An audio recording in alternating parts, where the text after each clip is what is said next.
And hello again, everyone. This is Diane, This is Lian.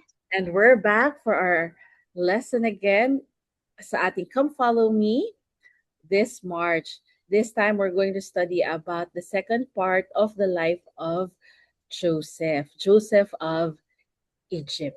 So last week, marami tayong natutunan tungkol sa kanya. We learned kung gaano kalaki yung mga trials na pinagdaanan niya in his childhood. At even hanggang nagtrabaho na siya sa kay, kay Potiphar. So we learned na binenta siya ng kanyang mga kapatid into slavery sa Egypt. And kahit nagkaroon siya ng mga ganong experiences, he was able to rise above it all at nag-succeed pa rin siya.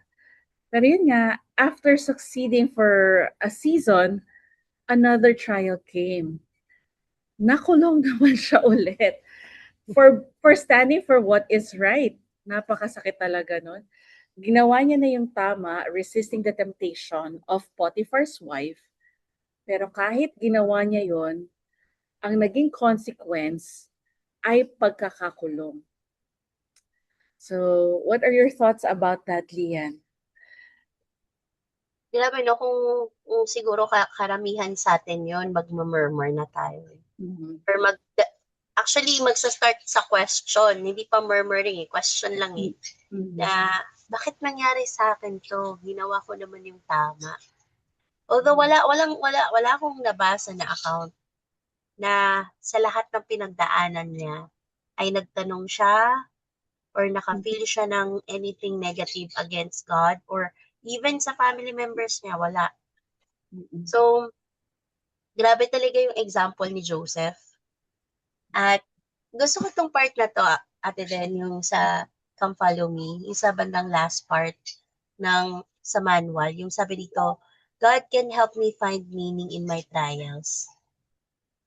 Ito yung related dun sa question mo eh, kung anong thoughts ko dun sa experience ni Joseph. Sabi dito sa Genesis chapter 50 verse 20, kausap niya yung mga kapatid niya dito eh. Ito yung time na after niyang ma-interpret yung dream nung king, naging governor siya sa Egypt. Tapos, yun, nakita niya yung family niya. Ayun. At ito yung sa chapter na to, sa Genesis 50, ito yung namatay na si Jacob, tas ililibing. At kausap niya yung mga kapatid niya na naghingi ng tawad sa kanya.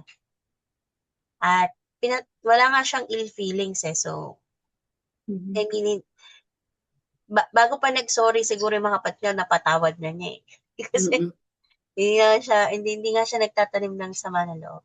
So, sabi dito sa verse 20, But as for you, ye thought evil against me, but God meant it unto good, to bring to pass, as it is this day, to save much people alive. So, di ba parang, although may masamang, kumbaga, may mga masasamang tao man na, or masamang plano, or masamang iniisip, or masamang ginagawa yung ibang tao sa atin. Pero minsan pala, um, inaalaw ng Diyos na ma-experience natin yun. Dahil meron siyang greater plan. So sabi nga niya dito, God meant it unto good. So yung title nga nung ulitin ko yung title, sabi dito, God can help me find meaning in my trials. Kasi syempre trial yun eh. Pero siya, meron siyang faith enough. Grabe yung faith niya na maintindihan na may meaning ito. Hindi lang to basta na pinagdadaanan ko. Merong dahilan kung bakit ko to nararanasan. So ito nga yung sa huli sabi, to save much people alive. So kung hindi niya pinagdaanan niya, kundi siya binenta ng kapatid niya, hindi niya may influence yung king, di ba, na mag-prepare dun sa famine season. At hindi niya masisave, hindi lang yung buong Egypt, pati yung makarating bayan na nakasurvive sila dahil doon, dahil nag-turn sila ng preparation. Naalala ko lang din, Ate Den, ito, si Joseph ay hinahalin tulad din sa example ni Jesus Christ. Eh. Diba? Parang, dahil sa sacrifice na ginawa niya, that kahit na, like, siyang patayin. Yung ginawa niya ay para ma-save tayong lahat. So, parang Mhm. kahit na maraming ayaw sa kanya, hate siya, hanggang ngayon naman, 'di ba, Mm, maraming mm. nagagalit sa Hanggang teachings ni ngayon, totoo. Diyos. So, pero yung lahat ng ginagawa niya ay para sa atin, para ma-save tayo. Ayun yung gustong-gusto ko dito sa lesson this week. Ang ang exceptional talaga ni Joseph of Egypt ano, hindi siya karaniwan talaga. That time walang seminary, walang institute, walang come follow me, wala siyang simbahang pinupuntahan because he was alone in a foreign land. Kung isipin natin kung tayo nasa sitwasyon niya 'no, paano natin haharapin yung mga pinagdaanan niya. So, nabanggit mo nga Lian kanina 'no, na ang Diyos meron siyang mga purposes sa mga trials na ibinibigay niya sa atin. Although hindi natin kontrolado ang mga pagpili ng mga tao around us. So, intentionally sinaktan siya at ginawa ng napakalaking kasalanan ng mga kapatid niya. But instead of blaming the Lord and others who have done evil, ang sinabi niya, sinabi niya ay nakita niya yung purposes ng Panginoon sa mga trials niya. And I think that's a very big lesson din sa atin na kapag meron tayong mga challenges, maybe we can be like Joseph of Egypt na ang itanong natin ay, Heavenly Father, ano yung purpose niyo para sa akin, para sa mga tao sa paligid ko, para sa pinagdadaanan kong trial ngayon? Ano yung mga purposes niyo? Ano gusto niyong matutunan ko para sa trial na ibinibigay niyo sa akin? I think that's a better question that we can ask the Lord para maging meaningful yung mga paghihirap natin. And kung isipin natin, ano, he's really a great man because he was able to save several countries dahil sa kanyang faithfulness and for standing for what is right. At kung isipin din natin, nagawa niya yon by enduring suffering sa paggawa ng tama. Sa paggawa ng tama. So, hindi talaga yung immediate or even long-term consequences ng paggawa ng tama yung kailangan nating isipin. It's just keeping our covenants or our covenant relationship with our Heavenly Father. Kaya siguro kahit malayo siya sa simbahan, kahit wala siyang mga friends na, I don't know kung merong mga Israelites then who were with him sa ganong situation, who can sustain him spiritually sa ganitong ka-unique na mga pangyayari. But I think most of all na nagpalakas sa kanya ay ang kanyang covenant relationship with Heavenly Father and Jesus Christ. Remember nung sinabi niya kay Potiphar's wife, how can I do this great wickedness and sin against God? So talagang napaka-importante ng relationship niya with Heavenly Father.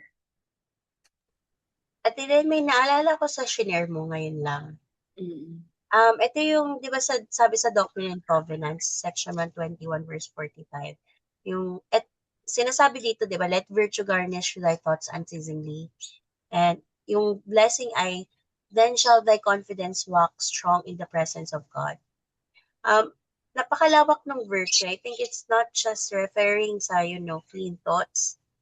And part nun, sa tingin ko yung being accepting and aligning yung will natin sa Diyos.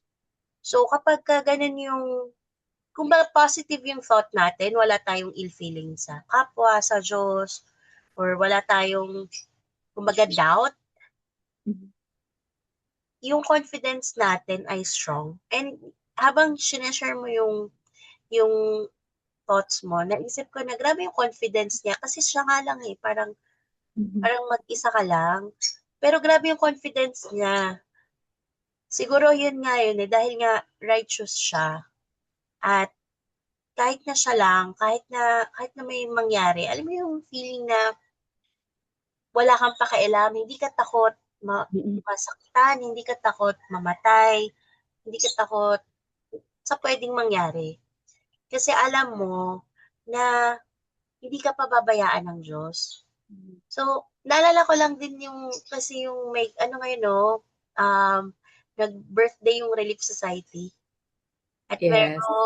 merong, ano tawag dito, video.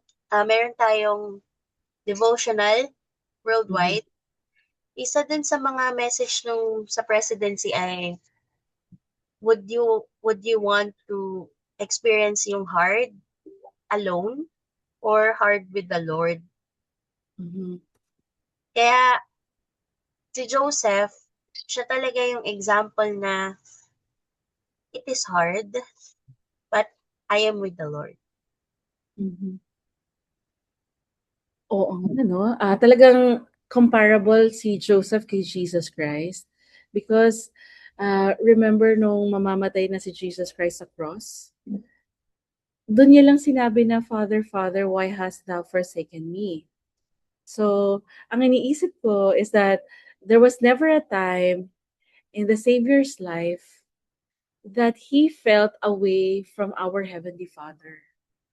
Only in that specific time na kinailangang iparamdam iyon sa kanya, maybe for the reason na kailangan niyang danasin lahat ng, paghihirap ng mga tao as part of His atonement. So, talagang yung presence ng Panginoon sa buhay nila is really, uh, continuing and enduring at yun yung foremost sa mga experiences nila.